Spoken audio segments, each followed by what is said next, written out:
शंकर महाराजांचं वस्त्र, तर ते वस्त्र कसं असेल आणि काय असेल. आणि त्याच वेळेस मला स्वामींनी पण सांगितलं की तू तिकडे जा, वस्त्राजवळ तुला मी हात लावायला देतो.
नमस्कार. आता आपण रामपर्वाच्या निमित्ताने पादुका घेऊन वसई येथील नाळादेवीची वाडी इथे पादुका घेऊन आलेलो आहोत. आणि इथे सौ प्राची चौधरी यांच्या निवासस्थानी हा सोहळा होतोय पादुका दर्शनांचा. का आपण त्यांच्याशीच बोलूया. नमस्कार. नमस्कार. श्री स्वामी समर्थ. श्री स्वामी समर्थ. आता तुम्ही स्वामींची एवढी भक्ती करता, आत्मीयतेने करता, एकदम मनापासून करता, आम्ही पाहतोय रात्रीपासूनच, काल आल्यापासून पाहतोय. तर तुम्ही यांचे अनुभव, स्वामींचे अनुभव, शंकर महाराजांचे अनुभव जे आहेत ते आमच्याशी शेअर केलं तर बरं होईल. आता मी पहिला ह्या स्वामींचे म्हणजे काय, स्वामींच्या सेवेत मी 2008 पासून आली. आणि स्वामींच्या जेव्हा सेवेत आली तर खरोखर असं मला वाटत होतं ना की माझ्या काहीतरी मागच्या जन्मीची पुण्याई होती. कारण की ज्यावेळेस मी सेवेत आली त्याच्यानंतर काही वर्ष माझ्या भरपूर संकट येणार होती. आणि त्यावेळेस असं वाटत होतं की स्वामी ते सगळं दूर करण्यासाठी, मला बळ देण्यासाठी, एकदम आपण समजा स्ट्रॉंग करण्यासाठी स्वामी माझ्या आयुष्यात आले होते. आणि 2020ला माझ्या आयुष्याला एक वेगळी कलाटणी मिळाली की जे आध्यात्मिक जे जे असते तर ते मला 2020ला माझ्या आयुष्यातला एक टर्निंग पॉईंट आला आणि त्यावेळेस माझा अध्यात्माचा हा प्रवास सुरू झाला. आणि त्याच्यानंतर 2021मध्ये स्वामी आपल्या घरी आले. आल्यानंतर औदुंबराचा वृक्ष झाला. त्याच्यानंतर शंकरबाबांचं आगमन झालं आपल्या घरी आणि अशा एक एक घटना तुळजाभवानीचं स्थान झालं आणि असं होता होता हा माझा प्रवास सुरूच होता.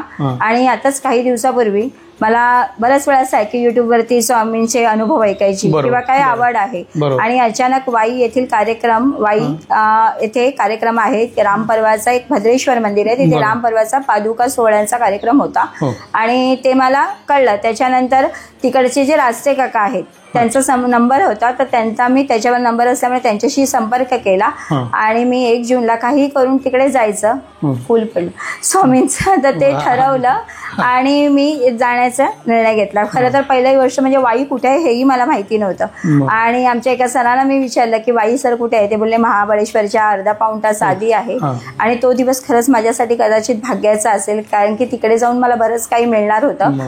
तिकडे ज्यावेळेस मी गेली पूर्ण ते भद्रेश्वर मंदिर म्हणजे ते असं पुरातन बाजूने वाहणारी कृष्णा नदी इतकं तिकडे पॉझिटिव्हिटी होती जे आध्यात्मिक वातावरण की जे साधना करण्यासाठी जे योग्य असं वातावरण मी तिकडे अनुभवलं आणि तिकडेच माझी भेट झाली ती अवधूत स्वामी आणि कदाचित ही माझी आणि त्यांची मागच्या जन्मीची असेल फक्त ते एक नियोजन बाबांचं होतं. तिकडे गेल्यानंतर स्वामींनी मला तो शंकर महाराजांचा जो फोटो दिला आणि बाबांनी जणू काही मला सांगितलंच होतं की मी फोटो घेऊन जा मी मागून येतोय आणि तो फोटो घेतल्यानंतर माझ्या डोळ्यात म्हणजे एक आनंद अश्रू होते आणि जास्त करून मी तिकडे जाण्यासाठी उत्सुक होती की ते शंकर महाराजांचं वस्त्र तर ते वस्त्र कसं असेल आणि काय असेल आणि त्याच वेळेस मला स्वामींनी पण सांगितलं की तू तिकडे जा वस्त्राजवळ तुला मी हात लावायला देतो आणि स्वामी स्वतः आले त्यांनी मला वस्त्राला हात लावायला दिला. ही खरोखर माझ्यासाठी खूप भाग्याची गोष्ट होती आणि तो सगळा म्हणजे आनंदाचा सोहळा मी डोळ्यात सगळा भरून मी घरी आली.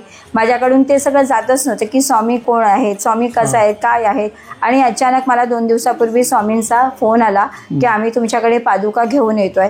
त्यावेळेस माझ्या आनंदाला पारावर उरला नाही. डोळ्यातून आनंद अश्रू वाहत होते आणि तो क्षण पादुका कधी घरी येतील स्वामींचे पाय आपल्या घराला कधी लागतील आणि हे सर्व मी एक एक दिवस म्हणजे क्षण क्षण आनंद म्हणजे मोजत होते की कधी येतात आतुरतेने मी त्यांची वाट बघत होती आणि तो दिवस माझ्या आयुष्यामध्ये काल संध्याकाळी बरोबर सांज वेळेची वेळ होती आणि स्वामी शंकर महाराज त्या पादुका आणि यांचं आगमन आपल्या घरी झालं. आल्यानंतर अक्षरशः ते एक वेगळीच अनुभूती होती. माझं घर हे आपलं स्वामींचंच घर आहे आणि स्वामींच्याच घरात साक्षात स्वामी शंकर बाबा आणि त्यांच्याबरोबर बाळूमामांचं सुद्धा आगमन झालं. हे तर मला खूप अनपेक्षित होतं कारण की बाळूमामांचं हे मला एक म्हणजे एका प्रकारे सरप्राईजच होतं की बाळूमामा आपल्या घरी येतात ही खरोखर माझ्यासाठी खूप मोठी भाग्याची गोष्ट आहे. आल्यानंतर काल इकडे संध्याकाळी होम झाला.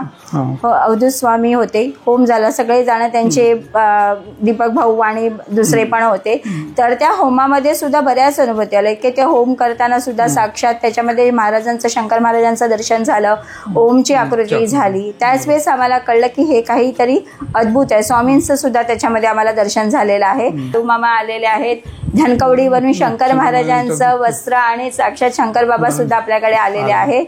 तर तुम्ही सर्वांनी येऊन दर्शनाचा लाभ घ्यावा आणि तुम्ही पण आशीर्वाद जी माझ्यावर कृपा झाली ती कृपेचा वर्षा सगळं तुमच्यावर पण हो ही जर मी स्वामींच्या चरणी प्रार्थना करते आणि इतके बोलून मी माझं हे करते. गुरुदेव मनोगत व्यक्त करताना मला खरोखर खूप मन भरून आलेलं आहे.